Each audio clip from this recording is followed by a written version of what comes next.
Kasih karunia dan damai sejahtera dari Allah Bapa kita dan dari anaknya Tuhan Yesus Kristus menyertai kamu sekalian. Amin.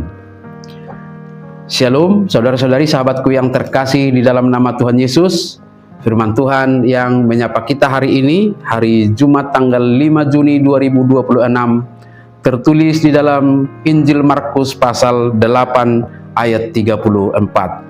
Mari sahabatku, kita simak dan renungkan firman Tuhan yang menjadi kekuatan dan inspirasi untuk menjalani hari ini. Demikian. Lalu Yesus memanggil orang banyak dan murid-muridnya dan berkata kepada mereka, "Setiap orang yang mau mengikut aku, ia harus menyangkal dirinya, memikul salibnya dan mengikut aku. Laos dijauh manatoropi rabdhot sisianna didok matunasida. Nasa nagiot mangihut tonahu disuadahom madirina dituhuk masilang natu ibanai diihut ton ma'ahu." Demikian firman Tuhan. Saudara-saudari sahabat renungan harian yang dikasihi Tuhan Allah, ketika kita mau mengunduh atau mendownload aplikasi di HP kita, pasti terlebih dahulu akan ditunjukkan syarat dan ketentuan sebelum mengunduh.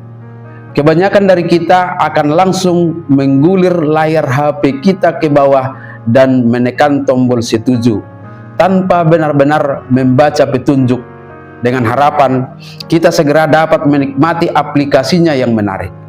Terkadang kita juga melakukan hal seperti itu dalam iman kita. Kita ingin mengikuti Yesus dengan harapan akan memperoleh janji-janjinya yang indah, kedamaian, dan berkat-berkat melimpah dan hidup yang kekal. Tetapi kita seringkali mengabaikan atau melewatkan syarat dan ketentuan yang Tuhan berikan untuk mengikutnya. Yesus sebagai sumber berkat yang kita dambakan, sesungguhnya dengan terus terang membuka dan mengumumkan syarat dan ketentuan untuk mengikut Dia, sebagaimana dicatat dalam Markus 8 ayat 34 ini. Yesus tidak menutupi kenyataan ini. Dia justru menjabarkannya dengan sangat jujur melalui dua langkah nyata. Yang pertama adalah menyangkal diri. Menyangkal diri bukan berarti membenci diri sendiri atau menganggap diri kita tidak berharga. Menyangkal diri berarti kita bersedia turun dari tahta prioritas kehidupan kita sendiri dan membiarkan Tuhan yang bertahta di sana lewat ketaatan kita kepada nilai-nilai kebenaran Kristus yang sekalipun itu bertentangan dengan keinginan-keinginan kita. Kesediaan kita ini akan mengubah konsep berpikir kita dari apa yang aku inginkan menjadi apa yang Tuhan kehendaki atas hidupku. Yang kedua adalah memikul salib.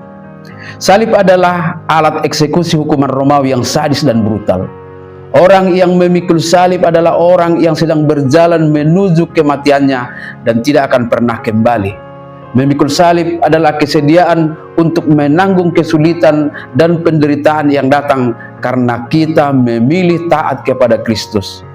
Itu bisa berarti kita kehilangan popularitas karena berdiri membela kebenaran, mengampuni orang yang menyakiti kita ketika dari dalam diri kita menyuruh kita untuk membalas dendam, dan termasuk di dalamnya adalah bersedia melepaskan segala keuntungan-keuntungan finansial yang didapati dari cara yang tidak jujur.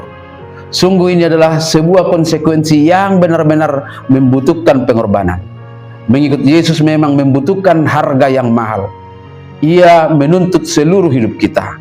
Namun apa yang kita serahkan tentu tidak akan pernah sebanding dengan apa yang akan kita temukan di dalam Yesus.